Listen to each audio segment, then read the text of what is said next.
गर्दी का जवाब गर्दी से देंगे, विचार का जवाब विचार से देंगे। हमें किस हथियार से लड़ना ये हम नहीं, हमारे विरोधी तय करेंगे। तुम जैसे आओगे हम वैसे सामने आएंगे।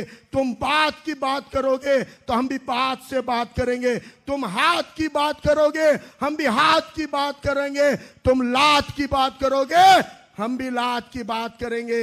हे एल्गार आपल्याला पुकारायचं आहे। उपाध्यक्ष आदरणीय फारुक अहमद सर यांना विनंती करतो की आपणही या सभेला संबोधावं। आदरणीय फारुक अहमद सर। तमाम वंचितांचे बहुजनांचे हृदयस्थान आदरणीय बाळासाहेब आंबेडकरजी, मंचावर उपस्थित वंचित बहुजन आघाडीच्या प्रदेशाध्यक्ष आदरणीय रेखाताई ठाकूरजी आणि सर्व सन्माननीय मंच, सगळ्यांचे नाव घेत नाही कारण आदरणीय साहेबांना आणि ताईंना आपल्याला ऐकायचं आहे म्हणून मंचाची माफी मागतो। आपण सगळ्यांची मी नावं घेऊ शकत नाही।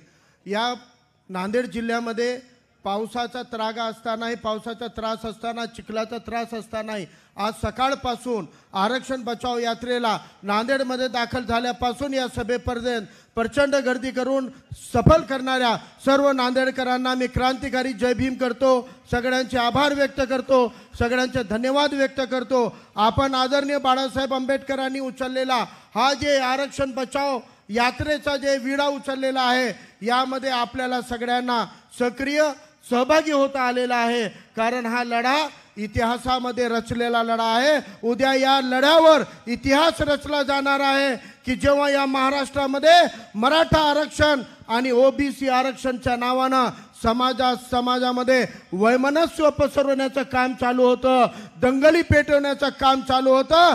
त्यावेळेला एक नेता या महाराष्ट्राच्या कायदा व्यवस्था समाजामधला समरसता सांभाळण्यासाठी रस्त्यावर उतरले होते। त्या आदरणीय बाळासाहेब आंबेडकर आणि त्यांच्या नेतृत्वामध्ये ही आरक्षण बचाव मोहीम होती।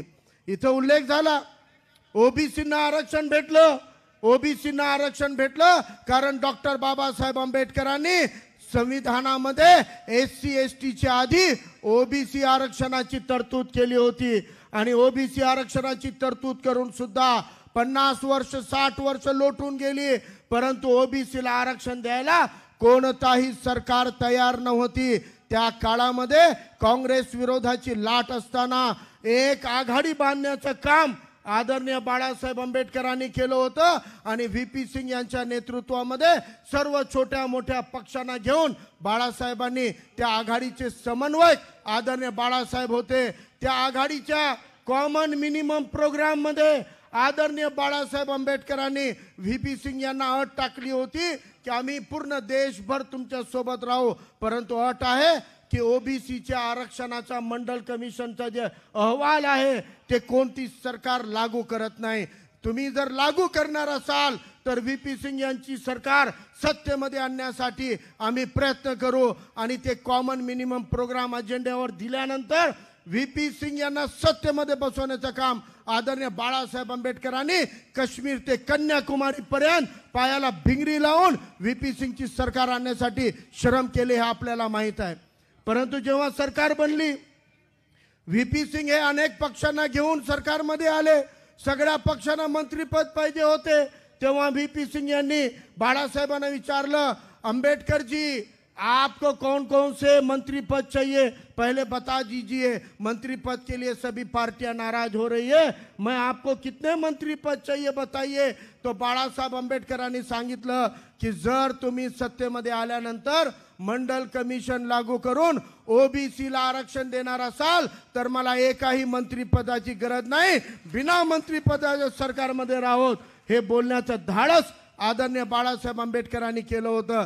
एके वेळी डॉक्टर बाबासाहेबांना ओबीसी आरक्षणासाठी मंत्रिपदाचा राजीनामा द्यावा लागला आणि ओबीसीच्या आरक्षणासाठी बाळासाहेबांनी मंत्रिपदाला लाथ मारण्याचं काम केलं होतं।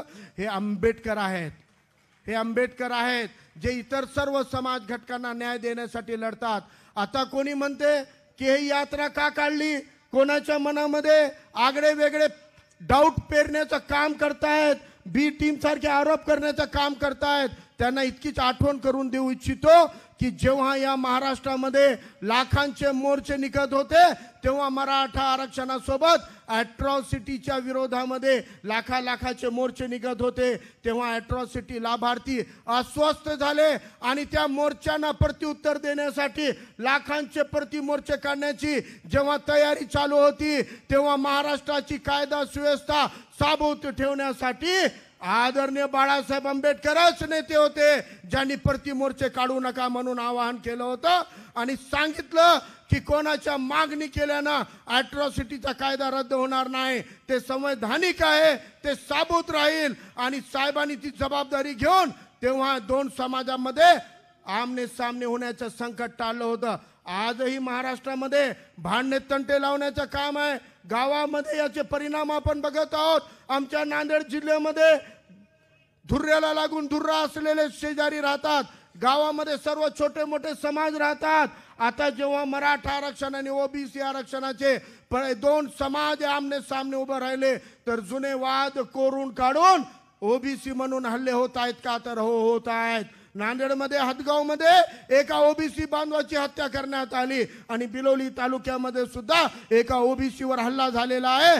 आणि ही परिस्थिती जर कोणी हाताळली नाही तर हे हल्ले आणि हे दंगे गाव कोपऱ्यापर्यंत वाढू शकले असते. ते होऊ नयेत म्हणून हल्ले करण्याची गरज नाही. ओबीसीच्या ताटाला शाबूत ठेवण्याची जबाबदारी आदरणीय बाळासाहेब आंबेडकरांनी घेतलेली आहे. बाळासाहेबांचे स्पष्ट मत आहे, या महाराष्ट्रामध्ये चंद मुठभर प्रस्थापित घराण्यांनी सत्ता आपल्या हातात घेतली आणि त्यांनी सर्व समाज घटकांचा ऱ्हास करण्याचं काम केलेलं आहे. यामध्ये गरीब मराठा सुद्धा भरडला गेलेला आहे. परंतु गरीब मराठा बांधवांनो, तुमच्या आरक्षणाला बाळासाहेबांचा विरोध नाही आहे. जरांगे पाटील जोपर्यंत गरजवंत मराठ्यांना आरक्षण मागतात त्याला बाळासाहेबांचा पाठिंबा आहे, त्याला वंचित बहुजन आघाडीचा पाठिंबा आहे. परंतु ओबीसीनं बड्या मेहनतीनं मुश्किलीनं मिळवलेल्या ओबीसी आरक्षणाच्या ताटावर जेव्हा तुम्ही ताव मारणार तेव्हा तुम्हाला हा हिसकावून घेणं देणार नाहीत. हे आमची भूमिका आहे. गरीब मराठ्यांना कळायला पाहिजे की कोणाच्या विरोधामध्ये आज नांदेड जिल्ह्याचं राजकारण बघा. शंकरराव आले, त्यांचा मुलगा आला, सून आली, मुलगी आली. चिखलीकर आले, मुलगा आला, मुलगी आली. अरे या मूठभर घराण्यामध्ये सत्ता कोणली गेलेली आहे. कोणत्या गरीब मराठ्याच्या माणसाला याने कधी आमदार खासदार केलं नाही. मग ओबीसी मायनॉरिटी तुम्हाला कधी करणार आहेत का? गेल्या 50 वर्षामध्ये घराण्यामध्ये सत्ता कोंडून ठेवलेले लोक तुम्हाला सत्तेमध्ये येऊ देणार नाही, तुम्हाला तिकीटही देणार नाहीत. आज ओबीसीना, मायनॉरिटीना, मुसलमानांना तिकीट देण्याचं धाडस जर कोणी करते ते एकमेव बाळासाहेब आंबेडकर आणि वंचित बहुजन आघाडी करते. तुम्हाला आपलं प्रतिनिधित्व निवडायचंय की नाही? तेव्हा बाबासाहेब आंबेडकर लढले, आज बाळासाहेब आंबेडकर लढत आहेत. उद्या तुम्हाला वाचवायला कोणी येणार नाही. तुमचा संवैधानिक अधिकार साबूत ठेवायचा असेल तर तुम्हाला स्वतःच्या नेतृत्वाला विकसित करावं लागेल.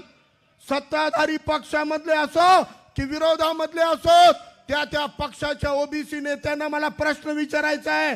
आज जेव्हा तुमचं ओबीसीचं आरक्षण धोक्यामध्ये आलेलं आहे तर तुम्ही तुमच्या साहेबाची चाटुगिरी करत बसलेले आहेत. इतिहासामध्ये तुम्हाला शंड म्हणून संबोधले जाईल. रस्त्यावर उतरा.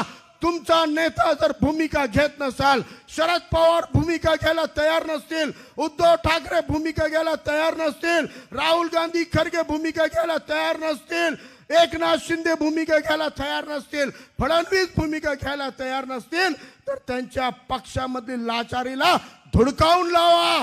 तुम्हाला न्याय देण्याचं काम वंचित बहुजन आघाडी करेल, तुम्हाला तिकीट देऊन निवडून येण्याचं काम करेल. परंतु जर तुम्ही वैयक्तिक स्वार्थासाठी आज ओबीसीवर आरक्षणावर आलेला संकट असतानाही आपले पद आणि आपले स्वप्न सांभाळण्यात असाल तर येणारी पिढी तुम्हाला माफ करणार नाही. एवढं तुम्हाला कडकडीचं आवाहन करतो की हा काळ इतिहासामध्ये रचला जाणार आहे. आरक्षणावर आलेलं संकट आहे, हे वाचवायचं असेल तर राजकीय चौकटी तोडून बाहेर पडा. ज्या नेत्यानं ठणकावून भूमिका घेतली की सगळे सोयरे अध्यादेश रद्द करा, जे काही कुणबीचे दाखले आणून 55 लाख दाखले दिलेत ते रद्द करा, ही भूमिका घेण्याचं धाडस तुमच्या नेत्यामध्ये, पप्पूमध्ये नाही, हे संविधानाच्या पप्पामध्ये आहे, लक्षात घ्या. हे धाडस शरद पवारांनी करून दाखवावा, हे धाडस उद्धव ठाकरेंनी करून दाखवावा, हे धाडस बाळासाहेब थोरात नाना पटोलेंनी करून दाखवावा. हे अध्यादेश रद्द करण्याचा हा धाडस तुम्ही करून दाखवा. करणार नाहीत. हे गोंधळ आहे इकडं मराठा वोटही पाहिजे, ओबीसी वोटही पाहिजे.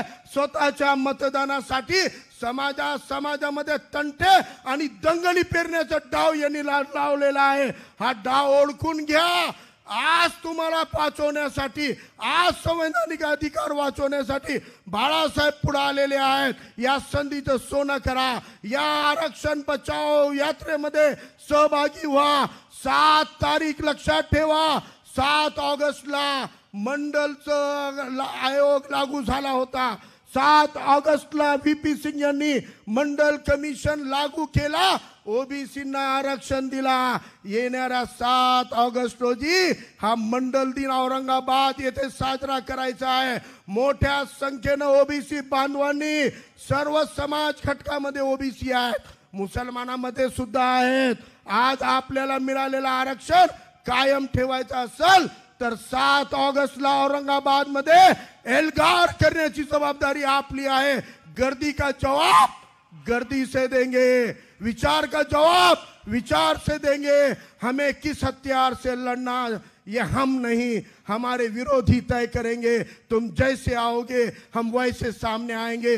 तुम बात की बात करोगे तो हम भी बात से बात करेंगे. तुम हाथ की बात करोगे हम भी हाथ की बात करेंगे. तुम लात की बात करोगे हम भी लात की बात करेंगे. हे एल्गार आपल्याला पुकारायचं आहे. येणारा 7 ऑगस्ट रोजी औरंगाबाद मध्ये एक इतिहास रचला जाणार आहे. मंडल दिन या निमित्तानं पूर्ण महाराष्ट्र, देश नाही जगभराचं लक्ष औरंगाबादवर आहे. नांदेडच्या माझ्या सर्व बंधू भगिनींना विनंती करतो, मोठ्या संख्येने औरंगाबादची सभा आपल्याला यशस्वी देखने के लिए हमारे चैनल को लाइक और सब्सक्राइब कीजिए. हे सरकार हमसे संपर्क करने के लिए 9049032007 पर कॉल या व्हाट्सएप कर सकते हैं. सुप्रीम कोर्टाच्या आळमध्ये रद्द केलेला आहे. म्हणून आता एसी आरक्षणावर काहीतरी आलेला आहे. काही काळजी करायची गरज नाही. जोपर्यंत बाळासाहेब आंबेडकर मैदानात आहे, संवैधानिक अधिकाराला कोणी धक्का लावू शकत नाही. पण ही लढाई पुढे घेऊन जाण्यासाठी आपल्याला बाहेर पडावं लागेल. आपलं राजकारण करा, समाजाचे नेते घडवा. ओबीसी मायनॉरिटीचं नेतृत्व असेंब्ली पार्लिमेंट मध्ये गेलं पाहिजे आणि ते नेतृत्व तुम्ही पाठवल्याशिवाय बाळासाहेबांचे हात मजबूत होणार नाही. येणाऱ्या निवडणुकामध्ये आदरणीय बाळासाहेब आंबेडकर ज्या उमेदवारांना उमेदवारी देतील त्यांच्या पाठीशी SC ST OBC मायनॉरिटीने ताकदीनं गरीब मराठ्यांनी सुद्धा राहिलं पाहिजे. ही भूमिका इथं, ही अपेक्षा व्यक्त करतो. रजा घेतो. धन्यवाद. जय भीम, जय भारत, जय संविधान. अल्लाह हाफिज. देखने के लिए हमारे चैनल को लाइक और सब्सक्राइब कीजिए. हमसे संपर्क करने के लिए 9049032007 पर कॉल या व्हाट्सएप कर सकते हैं.